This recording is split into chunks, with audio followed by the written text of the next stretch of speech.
Legend. This is legendary. Hi, how are you? This is gonna be rough. Look, I'm not the biggest Playboi Carti fan. Based on my experience with his music, I've already made that clear. He's an artist who has made an undeniable lane for himself and helped establish the popularity of rage music. Some of it's fine renditions of it, and others not so much. Mochi and I didn't have much of a problem when it came to which of these albums we're talking about today better than the other. If you've been following me on TikTok, you will probably know my feelings on one of these projects. The two albums that will go toe to toe against each other are Die Lit and Music. I think these two albums showcase different eras of Carti. Mochi told me that he couldn't stand music, or at least that's from what I remember. More on that later. Also, when Mochi actually does talk to you or me, he will sound very much identical to me. So just a heads up whenever he does come up in this video later on. All that out of the way, let's get into these albums.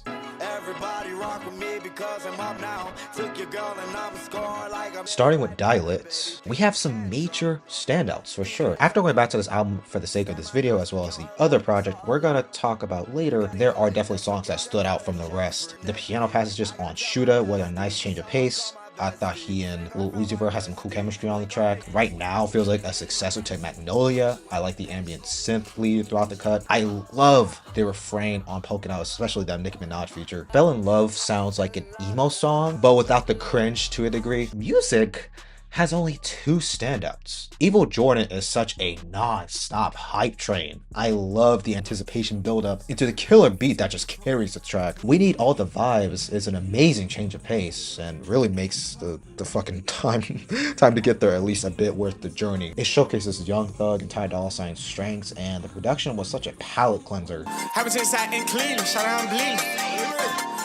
Die Lit is a clear example of the late 2010s experimental trap and mumble rap heavily infused with cloud rap elements. I do like the video game inspired and chiptune-like melodies. The minimalist approach is its greatest asset. The repetition and the mood operate at a reasonable pace across the track list. It comes across as skeletal to me, and it makes room for the gloomier tracks. Music is way more emphasized on heavy trap drums and 808s. The glitchy and hyper distorted synths are something I'm still not fully sold on. However, I get the appeal. Rage music of that nature, that being a subgenre, is like the key production style on this project. It spans from an eclectic and experimental range of music. The performances from both albums are like night and day. It seems like the vibes on Die Lit were fully fulfilled by Carti showing off his ad-libs on tracks, and it was way more listenable than the ones on his fuck-ass mixtape. I didn't mind the performance from him on music. However, there are a lot of moments where I would get lost in the sauce, but that sauce isn't very good. The opening track still feels like it's being carried by the production rather than Carti himself.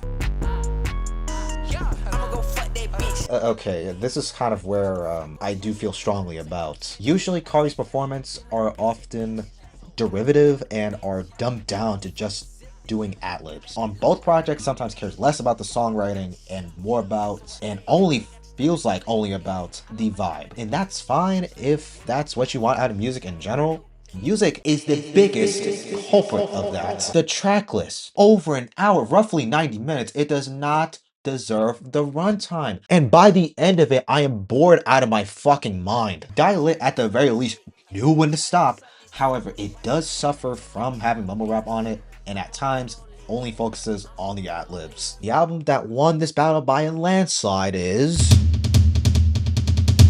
Die Lit. I know that I said it suffers from that mumble rap era that, Jesus Christ, I fucking despise, but I still think this is very good. More often than not, it gets the job done with doing very little. Music did not make that cut due to a lot of unnecessary tracks and even like features that just was not up to snuff. Even like with the Kendrick Lamar feature, and sure, I love Kendrick Lamar, I do love his music, but it seems like he's trying to make his best like Carti impression. I don't know what it was, but good credit was a fucking skip. Olympian, as well as I think it's called Opium Baby, to just to name a few, did not need to be here. I've already talked about music on my TikTok. In fact, I made a whole ass review on it. Go check it out. And one last thing before I go and before I end this video, I want to be very clear, and this is something I actually had to learn very early on, is that this is all just my opinion And if you have to resort to going after my appearance or my voice, the way I speak, then you're just a lame piece of shit that needs to get the fuck out of your feelings. Just take my opinion with a grain of salt. Okay, that's gonna be it for today's video. I hope you all enjoy. Mochi, what are you doing? I'm just dancing. Of course you are. Of course you are. Cue the outro music. So locked into the key on, hey, in my bag like I'm Frito-Lay, crispy golden creme brulee, rare, like a